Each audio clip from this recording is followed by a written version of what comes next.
হ্যাঁ গাইস, আগামী 9 অক্টোবর থেকে শুরু হতে চলেছে আমাদের ঐতিহ্যবাহী মহারাজ মেলা। আর এবছর মেলা থাকবে একদম পুরো 7 দিন। আর এখন থেকে চলছে তারই জোর কদমে প্রস্তুতি। মাঠে সাজসজ্জা, দোকান বসানো, লাইটিং সব মিলিয়ে জমে উঠেছে মেলার আবহ।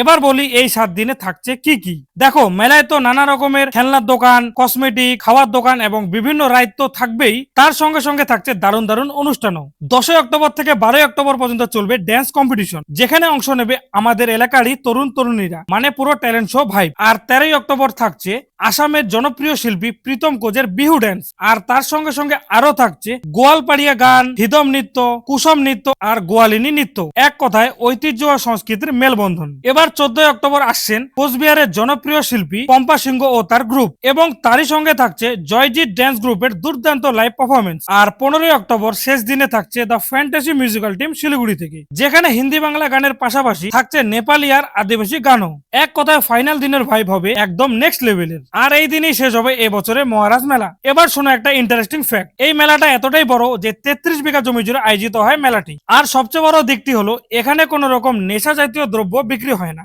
আর কেউ যদি নেশা করে মেলায় প্রবেশও করে, তার জন্য থাকবে কঠোর শাস্তির ব্যবস্থা। এই মেলাটা পুরোপুরি লোকাল ভলেন্টিয়ার দ্বারাই পরিচালিত। আর এত বড় আয়োজন সম্ভব হয়েছে একমাত্র একজন মানুষের অক্লান্ত পরিশ্রম। তিনি হলেন এই মেলার সভাপতি শ্রী কৃষ্ণ দাস মহাশয়। ওনাকে একটা বিশাল ধন্যবাদ তো দিতেই হয়। মেলার লোকেশন রংধামালি, জলপাইগুড়ি শহর। জলপাইগুড়ি থেকে মাত্র 10 কিলোমিটার দূরে। তাহলে কবে আসছো মেলায়? কমেন্ট করে জানাতে ভুলো না কিন্তু। আর হ্যাঁ, দেখা হবে মেলায়। ক্যামেরা অন থাকবে, ভাইব একদম অফ নয়।